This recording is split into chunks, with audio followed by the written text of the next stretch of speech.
From 1994 until 2009, I was minister of West End Baptist Church in Westbury. And currently, I'm actually writing a history of the church, which means that I've become very interested in my predecessors as ministers of the church, including our very first pastor, a guy called Peter Anstie, who was actually a local man. Now, because we're talking about the 1820s, 1840s here, there is no picture available of Peter Anstie. So instead, I've tended to use this picture, this silhouette of a Georgian businessman to represent Peter.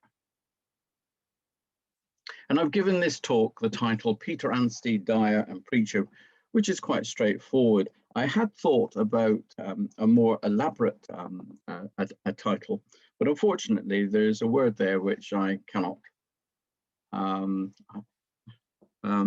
say properly. And so therefore, Peter Anstie, successful businessman.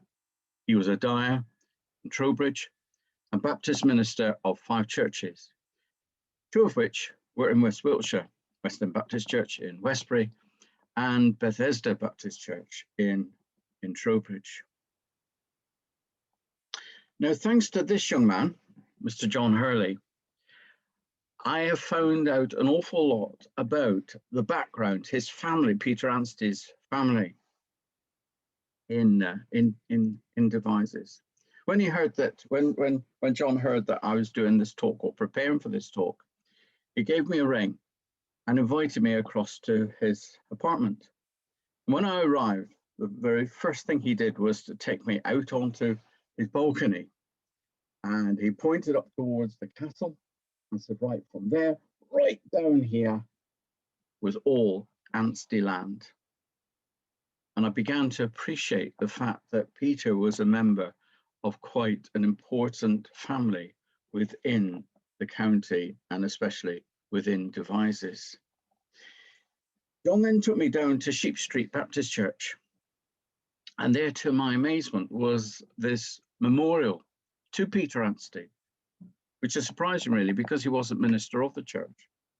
Sacred to the memory of Peter Anstie, minister of the gospel of Jesus Christ, who after faithfully serving the Lord in the Sabbath school, that could be either Sunday school or with adults, by village preaching, and as a much beloved pastor of churches in Wiltshire, those mentioned, Somerset, that's Chard, and Devon, that's Exeter and Brixham, who fell asleep October the 12th, 1848, aged 70 years. And as a footnote there, waiting for the coming of the Lord Jesus Christ. So I don't actually have a picture of Peter, but in many ways, I think this plaque, this memorial plaque in Sheep Street Chapel, makes up for that. So what did I learn about the Anstie family from John Hurley and his personal research? So from John and other sources as well, I found out that the family had been involved in the cloth industry from the late 17th century. That originally they were landowners in Bronham from 1750 onwards. But then grandfather John bought a grocery business in Devizes.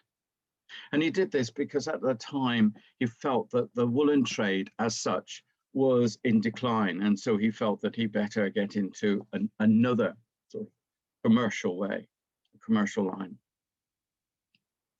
But being an Anstie, he wasn't content with just running a grocery business. And so he diversified.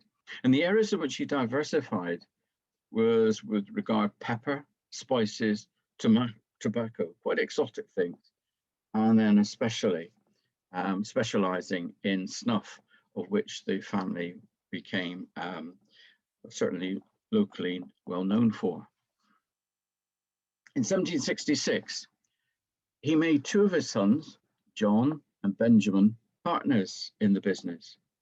But less than 20 years later, The oldest son, John Jr., bought his way out of the company because he felt that the market had changed and that there was a future in the clothing business. So, John Anstie, the oldest son, what did he do then with his business, which he turned to instead of the grocery line? Well, whatever it was, it certainly provided the funds for him to have a posh home on New Park Street. He was also identified as one of the principal gentry of Wiltshire. So initially, he succeeded even further than his father had done, that he became the most important Anstie within the county, within the Devizes area. And then in 1785, he built a factory behind the grocery shop on land that the Anstie's own.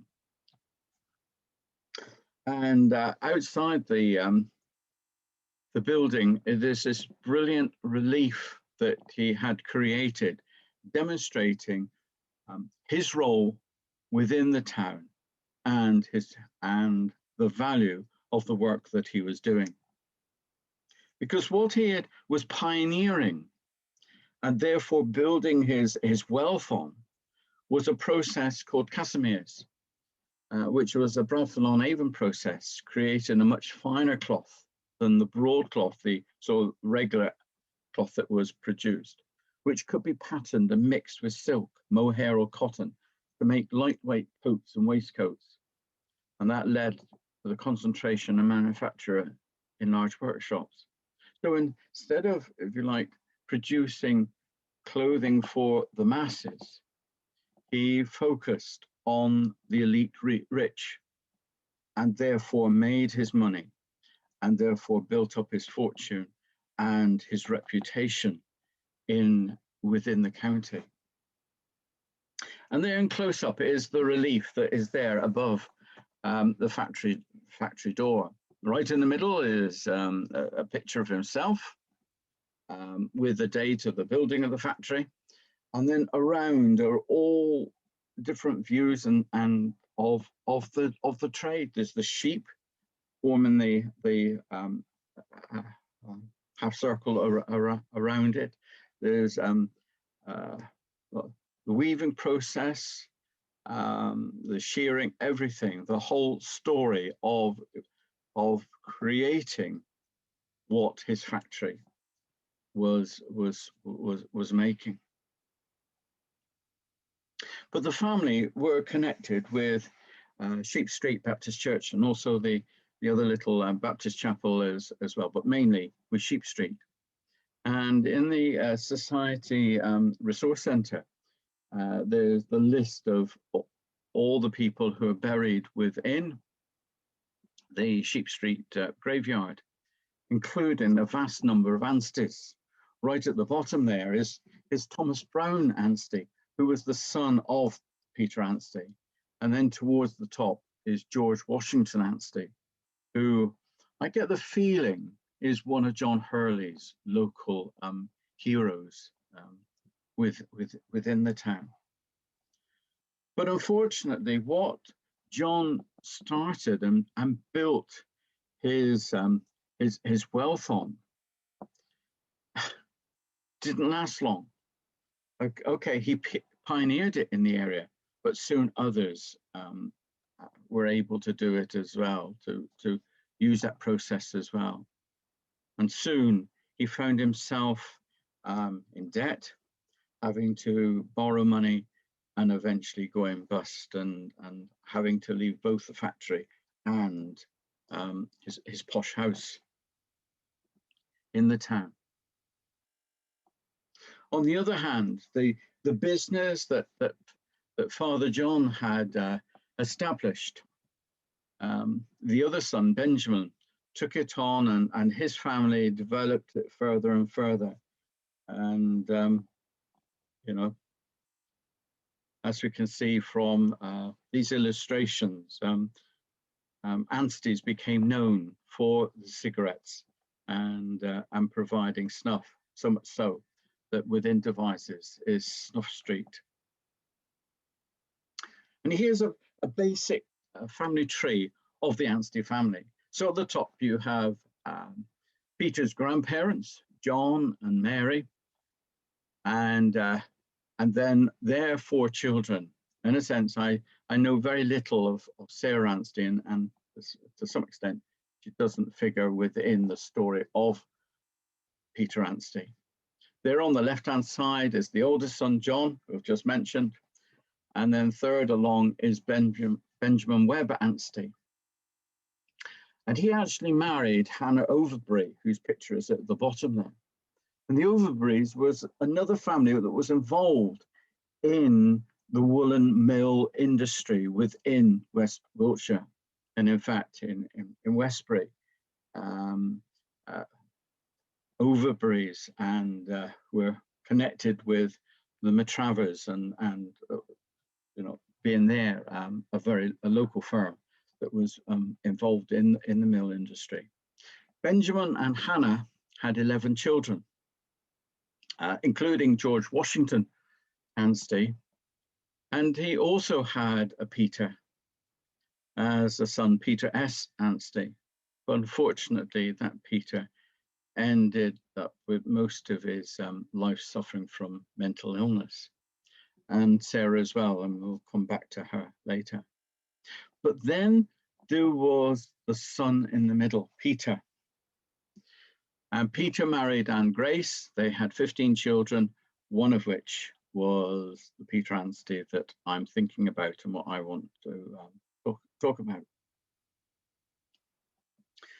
So why wasn't he a member or a partner within the business? Well, what we find is that when Peter was born, he wasn't born locally. He was born in London on the 15th of March, 1778, Lombard Street. Father, Peter, mother, Anne, and the family were amongst the dissenters and presumably amongst the Baptist worshippers within the capital. It's been suggested to me that maybe instead of being a partner in the firm, he was a firm's representative at the capital with selling the goods of the family. I don't fully go along with that. I tend to feel that because he was father was mentioned specifically among the dissenters, that he was probably a pastor, a preacher himself, and therefore that was his life choice rather than being involved in the business. Okay, so Peter's son was baptized in 1801 at Melksham, presumably Melksham Baptist Church. He joined a Baptist church, I'm not sure which one, at Bath. But then, and this is where it becomes local again, he commenced work in the Trowbridge area in 1804. And that work, of course, was regarding dyeing. In 1804, he rented a dye house at Winkeld near Trowbridge. And we have proof of that. An article in the Salisbury and Wiltshire Journal of the 11th of March, 1805. Valuable clothing factory, dye house and dwelling house, to be sold by auction by Mr. Knight on the premises of Mr. Peter Anstie of Winkeld near Trowbridge on Tuesday, the 19th day of March, 1805. The lease or remaining term, of which 8 years are unexpired at Lady Day next. So in other words, it was up for sale, but there was only 8 years of lease on the business at Hungerford Farley, Hungerford, you tend to know it as, 3 miles from Trowbridge, now in the renting of the said Mr. Anstie, that he just rented it, including a commodious factory and fulling mill, with a pair of stocks supplied by a constant and plentiful stream, Also a very convenient and well-arranged dye house, adapted for fleece or wool dyeing, having furnaces, vats, and all necessary implements, together with a large dyeing stove. Guess who bought it? The answer, of course, was Peter himself.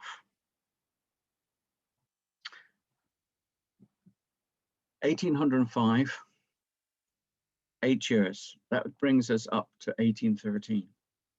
Now, all that we can say is that during this time, Peter Anstie built up this business. He did the basic dyeing process, but because he had Anstie blood in him, he wasn't content to leave it at that. He had to progress further with that to see what else he could do as a dyer. Okay, I must admit, I know absolutely nothing about the process involved. And so I'm very grateful to Ken Rogers for his book, Warp and Weft, which he goes through the process of the dyeing of wool and materials. So the first thing, it had to be hand-picked to remove vegetable matter, etc. Well, I think there would be some rather unpleasant things as well as vegetable matter within the wool that needed picking out. Secondly, it was scoured. In other words, to remove the natural grease, warming it in sig. And someone had great pleasure in telling me what sig was, the fact that it's stale human urine watered down. And that was done in a scouring furnace. Thirdly, and this is why it's essential to have running water, a river running by, that the wool was suspended in a basket in running water to clean it out completely. It could then be dyed with natural dye stuffs. But complicated orders were sent to specialist dyers. And this is where Peter saw an opening. Okay, this is what Ken Rogers writes. Dye stuffs were largely exotic in origin and were bought from specialist firms of dry salters, often based in London or Bristol. Some set up locally. Edward Davis of Bradford had a warehouse there and a mill at Avencliff, which he used for grinding the dye stuffs, the river being used for transport between the two sites. Dry liquors were made from recipes known for various colours, and a good dyer was one who could match patterns exactly. In the late 18th century, Anne Down had a great reputation for this at her Corsley dye house, especially important because it was a piece dye house where cloths were dyed. In other words, lengths of material, not just wool and fleeces. This was a specialized business, differing from wool dyeing. Dye houses were equipped with copper furnaces for heating the liquor and materials, and wooden vats for them to stand in, and often also had a mill to grind indigo.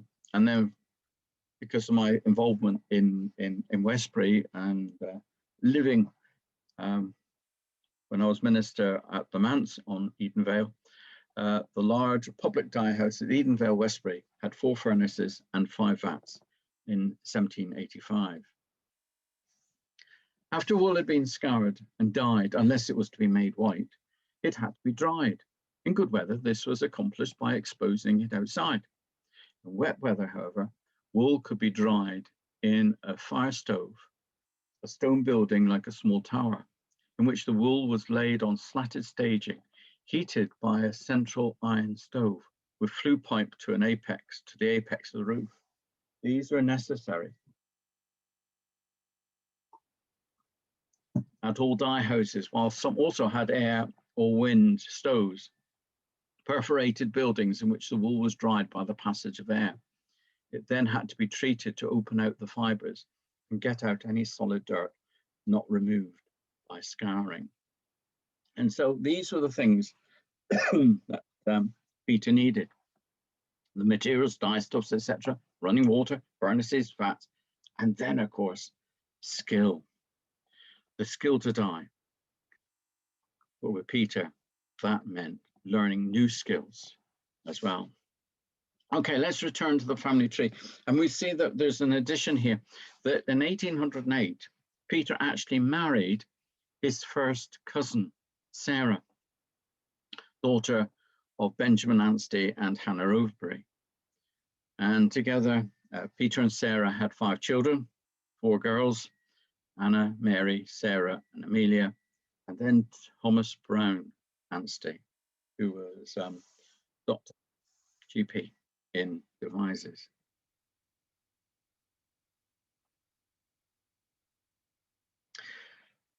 At the end of the time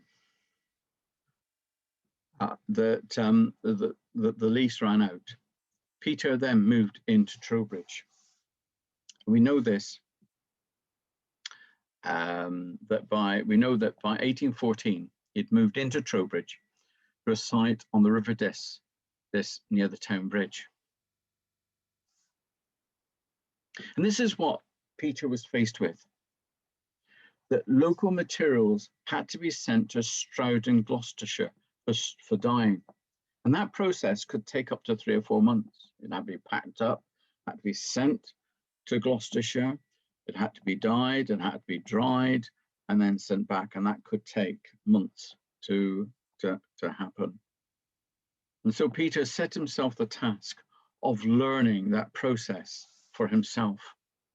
So eventually Peter, plus another company with the Timbrell brothers, began to receive dyeing cloths manufactured elsewhere. So rather than it being sent to Gloucestershire, the 2 companies, Peter and the Timbrells, began to actually do it in the Trowbridge area. In 1814, James Bodman wrote a book about Trowbridge, and writing specifically about Peter Anstie, he writes, piece dyeing, so pieces of cloth material, is now done equal to, and in some colours it exceeds, Stroud water dyeing. Peter had developed those processes which had been unknown to basic dyers. And therefore, he, like his grandfather John, like his uncle John and Uncle Benjamin, began to build up both his business and his reputation in the area.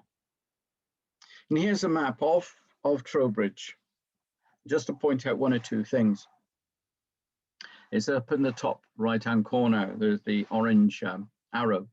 The street there is called Timbrell Street, and presumably named after members of the Timbrell family. Where the star is an area, it's Court Street, but that whole area beside the Diss was known as the Courts. And this was the centre of the weaving industry within Trowbridge. And if you look at that map, all the way along that area, that length of the Diss, by the Courts, there's mill after mill after mill, and there's dye houses as well. You can see the black arrow pointing to Bridge Mill, where Peter initially purchased by 1814. But in 1818, he purchased Cradlebridge, where the yellow arrow is. And that was strategically important because that was receiving the first waters from the Diss going through Trowbridge, going through this area. And therefore the water was cleaner, and therefore the process of cleaning the wool and preparing it for dyeing was far easier, because when he was at Bridge Mill, it'd gone past all the other mills and all the other dye houses, and therefore the water was dirty and presumably coloured as well. Where this was a far superior site that Peter purchased, and of course strategic for the courts, the milling, the weaving area of the community. And there's a picture of the site, which eventually was owned by Saltis. And there at Cradle Mill, Peter built a new factory and dye house complete with copper furnaces, woolen vats, and the bee's knees of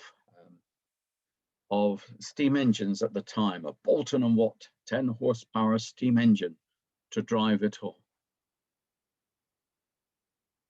Eventually, when the site was sold, and it wasn't sold until 1845, Peter had attempted to sell it much earlier than that, in the 1820s, but it never happened. Right, so this was in a local paper advert for the sale. Valuable building materials and freehold building land, affording capital site for the erection of an extensive factory, dwelling houses, etc. Situate in the court near Cradlebridge, Trowbridge, and divided into 3 lots. And there the 3 lots are explained. And at the bottom, the 3 lots contain in the whole about 1 acre, 25 poles, commanding an excellent frontage to the first water of the river. That's it, first water coming in. Formerly occupied by Mr. Peter Anstie, the dye house, fulling mills, etc., etc.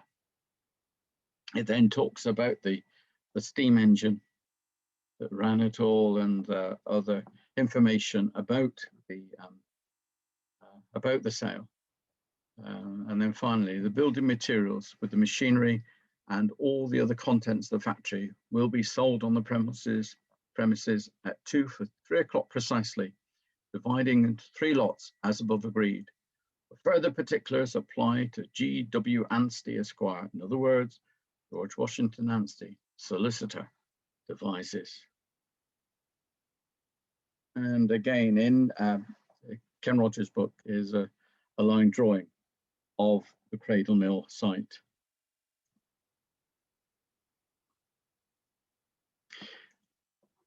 Peter built up his reputation in terms of a businessman, in terms of this process of dyeing that he had developed at Trowbridge. But there was another way in which he was accepted as well, and that was within society, middle-class society within the town.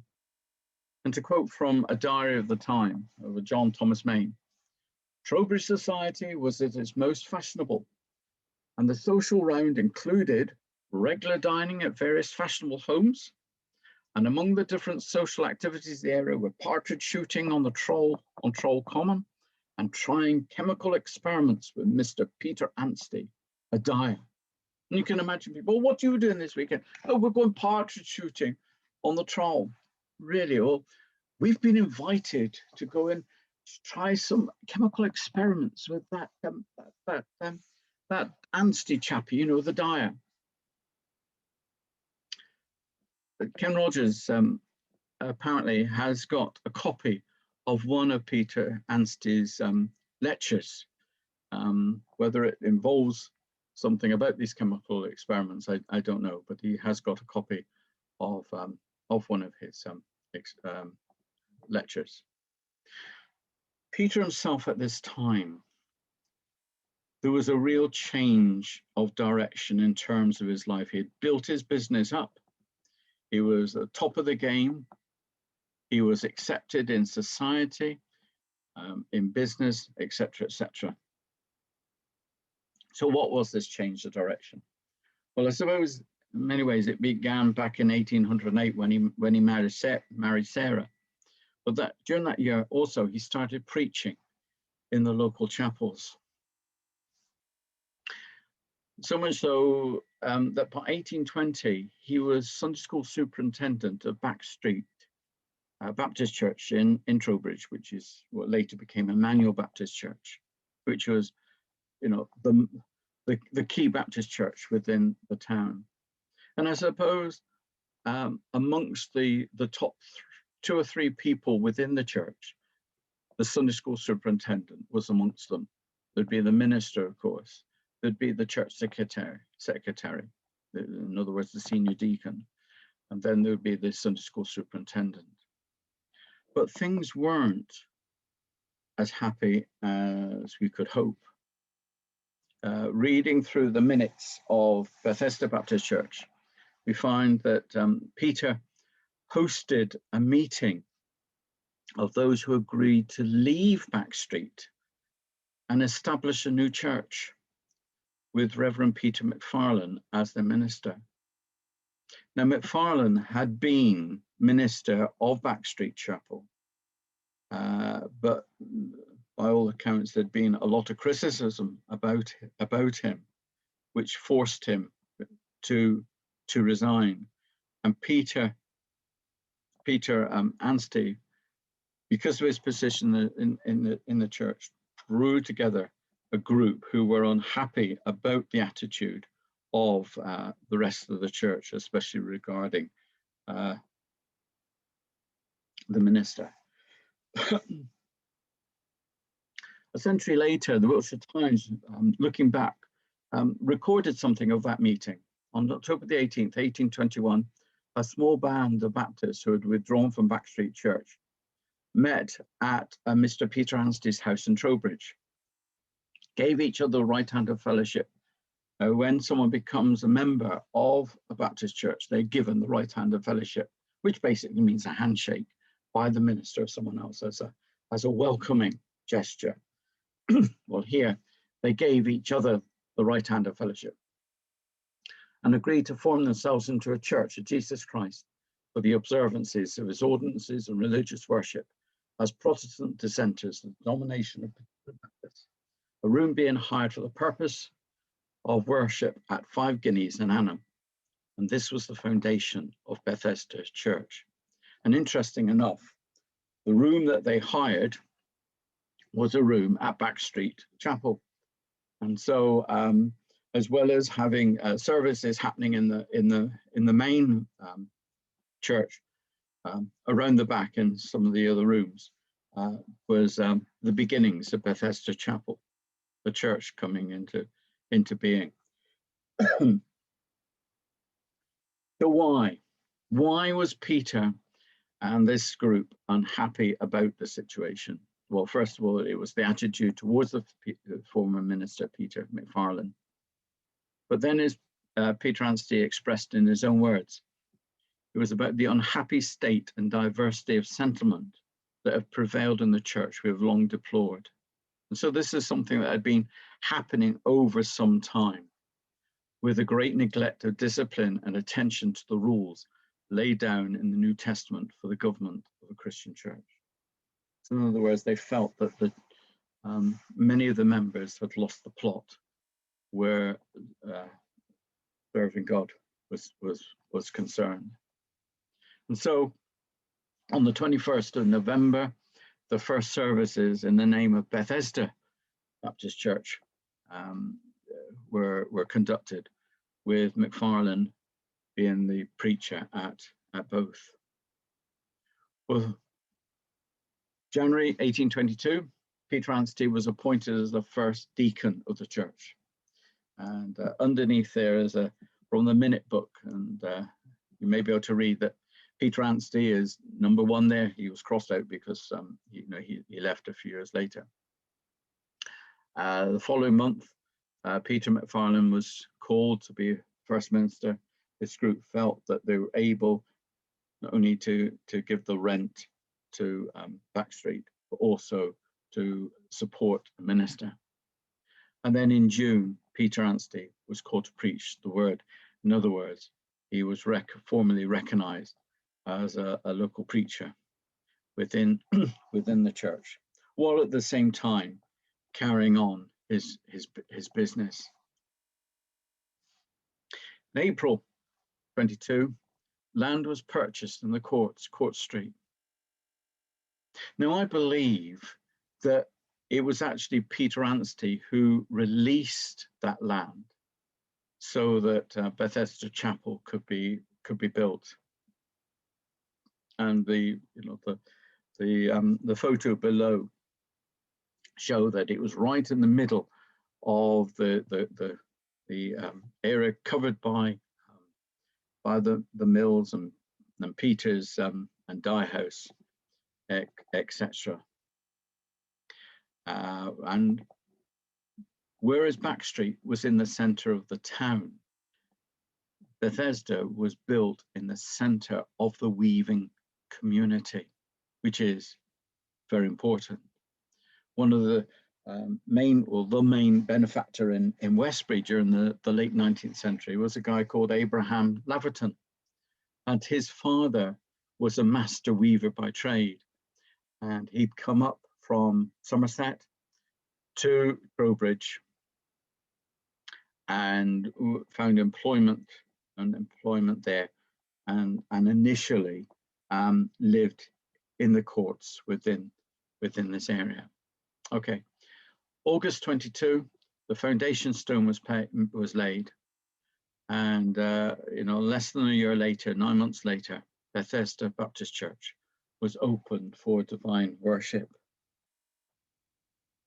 And if you know Trowbridge, you may recognize this, that above a building is the date 1823, which is the date of the foundation of Bethesda Church. And this is still visible within the town. There's reference to the Salters who purchased it. And if you haven't worked it out already, then actually it is the cafe right in the middle of the Shires. That was the original frontage of Bethesda, the original Bethesda Chapel. They built the current chapel in the 1930s. And that's where they were, on Court Street, in the middle of the courts. Andrew Jones, a local pastor and Baptist historian, a few months ago submitted this picture to Memories of Wiltshire, and he wrote this: October 1862, the first Salters fire, the second in August 1931. The double gable house on the right was burned down, and the building to the right was replaced by Salters' office block. So Salters purchased Anstie's land in 1845. The building on the left remains, but only in half. And this is the point. Notice the rain. The story is told how the members of Bethesda Chapel next to the Salters prayed that the chapel would be saved. The rain came. The only damage to the chapel were the windows. And to me, that puts the Bethesda Chapel and Anstie property right next door to each other. And so therefore, that's why I feel that it was actually Peter who released the land for the church to purchase at a special price, of course. By 1825, Peter's life developed, this alternative life developed further, because he was invited to be pastor of the new chapel, the new church, on Cheap Street in Westbury. Originally, well, the first building that was put up was known as Cook's Style Chapel. When the second chapel was built, it became known as West End Baptist Church. It was on the west end of Cheap Street. And people in the beginning of the 20th century didn't feel like, talking about, being Cheap Street chapel. Didn't like the idea of living on Cheap Street, and so they took the name of the church. And so from Edwardian times onwards, it was always known as West End rather than Cheap Street. Now, this change meant that Peter had to relinquish leadership to some extent of his business.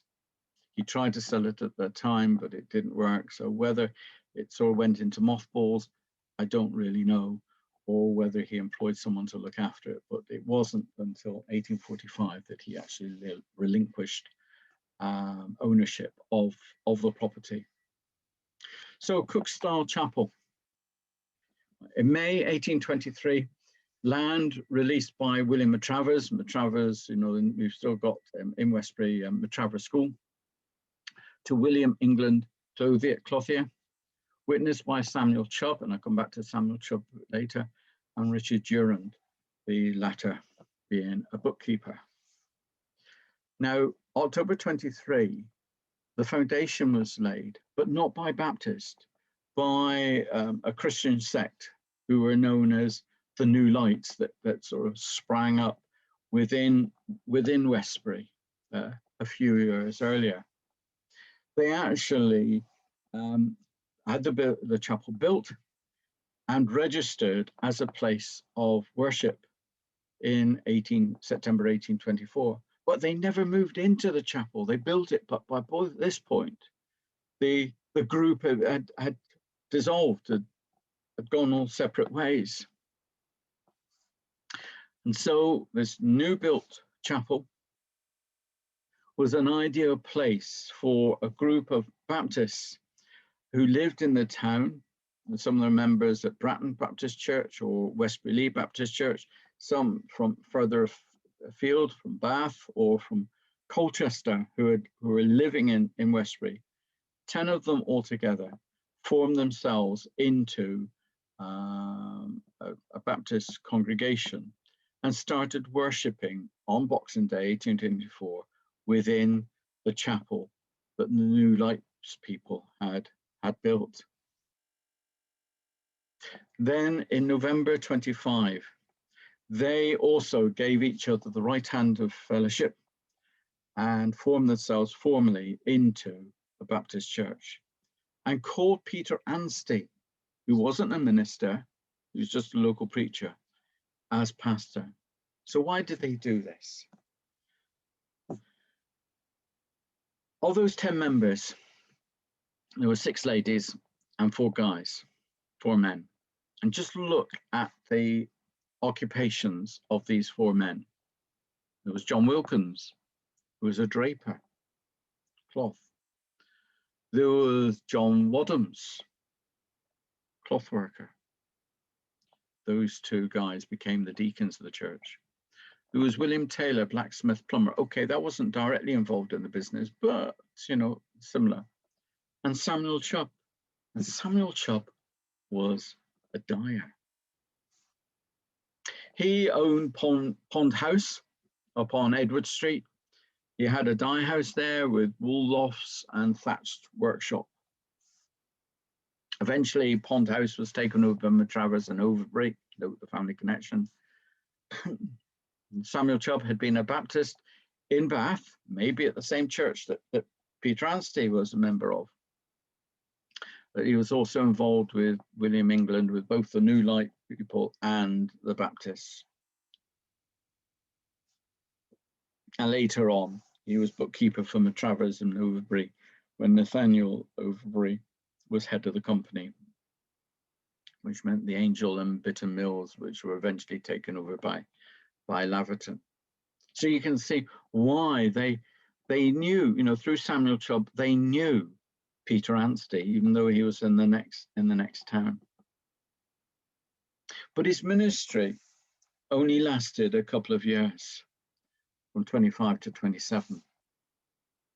Within those 2 years, the membership more than doubled, but also attracted quite a larger congregation than that.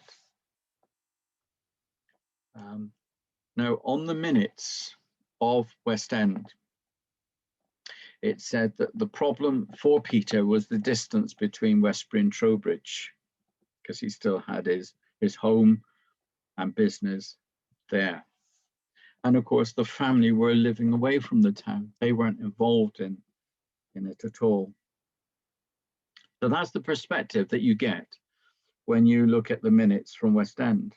But when you look at the minutes of Bethesda, we find that In March 1826, Peter McFarlane actually died. On the 14th of Feb, Peter Anstie was invited to be probationary minister there for 6 months, on trial, in other words, there for 6 months. 4 days later, he resigned from Westbury. I'll leave you to draw up your own conclusions there. And later in the year, he was unanimously recognized and ordained as pastor of the new Bethesda chapel.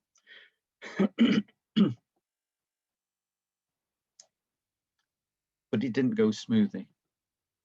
William Dowell in 20 Golden Candlesticks, a book written at the beginning of the 20th century by a minister at Southwick Baptist Church, said that after a little time, unpleasantness arose. And there's from the page in the minute book at Bethesda, there's McFarlane being the first pastor, and then there's Peter Anstie as being the second pastor there. On the other hand, William Carey, who led the Baptist Missionary Society, when he visited Trowbridge on an occasion, spoke of Anstie as being the respected pastor of the church. When things were going badly for Anstie at Bethesda, Samuel Chubb wanted him back in Westbury, but it didn't work out. And later in the year, in December 1829, he was invited to preach a review at Chard Baptist Church. This preach review was that you're invited to come along to preach, and then the church decides whether they want you to be their minister or not. It was preached with a view to the ministry. Now, we had a rather unpleasant situation here, because he came to preach, and the deacons, the leaders of the church, said, oh, no, he's not for us. But they were vastly outvoted by the members. They said, yes, he is. He's lovely. He's great. He'd be a great minister for us. And so he was initially given a 12-month invite. He was invited along to be the minister for just 12 months. But what we find is that during his first year there, 22 new converts were baptized. And altogether, over that 3-year period, 47 folks came to faith under his ministry, were baptized, became members. Others joined from other churches. Now look at that in comparison to what happened before and after his ministry there. Leading up to Peter Anstie being the minister, there'd only been 4 new members. In the 5 years after he left, there was only 10. So he made a tremendous impact during the 3 years that he was minister there at Chard.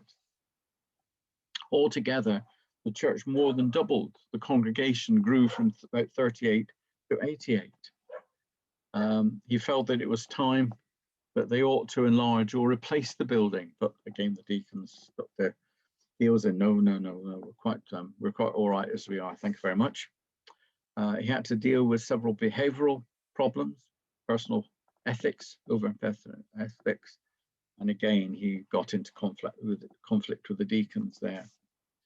And so much so that by 1833, there was real trouble in terms of relationships within the church. So much so that in May 1834, he took off for a month. He spent a month preaching in London, and then he went from there straight to Exeter and preached in the Exeter area, which resulted in him actually being invited to be minister of South Street Baptist Church in Exeter. Now, at that stage, they felt that they couldn't guarantee a specific salary, but felt that they could raise £80 for him during the first year. And so his ministry there commenced in September 1834. And again, his ministry was really well blessed. 50 people were baptized within the first year of his ministry there. But there was also sadness that Sarah didn't initially go with him to Exeter, stayed in the Chard area. Then when she did go, within a month of her moving in to the home in Exeter, she died. And to be honest with you, it does, reading the minutes from the church and that, it did seem as though the steam really went out of the energy left him with the death of his beloved Sarah. On the other hand, you know, he was involved in other things, not just you know, preaching. And a couple of newspaper reports highlight this. In 1837, he seconded a motion to encourage the Houses of Parliament to push forward the principles of the Imperial Act, in other words, for the emancipation of the Negro. And then 2 years later, he was involved in a temperance procession. In the morning at 9:30 o'clock, there was divine worship at the Baptist Chapel, South Street, with the Reverend Peter Anstie, who was in the front carriage of the procession, preached to a crowded and attentive congregation. And the comment made by the paper was, it was a very powerful discourse inculcating the virtue of temperance. But then he did something which isn't normally done in Baptist churches. He did a straight exchange with Pastor Welsh at Brixham Baptist Church, that the two just literally swapped churches. But by this time, it was obvious that his ministry, days of ministry, were coming to a close. And in fact, in 1847, he was forced to resign due to ill health. And thus he returned to Wiltshire to live with his son, Thomas, at Devizes. Now, an obituary was written about Peter, which the folks at my Baptist Training College in Bristol sent on to me. In June 1847, unable longer to discharge the duties devolving on him, he relinquished the pastoral office and moved back to Wiltshire, to the home of his surgeon doctor's son, Thomas Brown Anstie, in the marketplace at Devizes. In the autumn of the same year, he suffered from the prevailing epidemic, which affected him severely. And although he in some measure rallied, he never entirely recovered his health. On October the 11th, 1848, he was suddenly seized with a fit which rendered him speechless. And in this state, he remained till the middle of the night, when without a struggle, he gently breathed his last. He was 70 years of age when he was buried. And he died and was buried at Devizes Baptist burial ground at the back of the chapel. My thanks really to those on there. I must admit, the book up in the top left-hand corner by Lorna Haycock, I haven't read. I picked up the story of John Anstie from the online account by Marlene Lewis of Devizes U3A. There's Ken Rogers' books, especially Warp and Weft. There's the Wiltshire and Swindon History Centre and Devon Heritage Centre, which were very useful. There was Sheep Street itself, Find My Past, and especially a section from British newspapers, the minutes for West End, Bethesda and Sheep Street, Bristol Baptist College Library, as I mentioned, and of course the young man right in the middle there, John Hurley, who I don't think I'll ever forget the afternoon that we spent together talking about the Ansties. And so this is why Peter Anstie is one of my heroes of faith, especially locally with West Wiltshire. Thank you.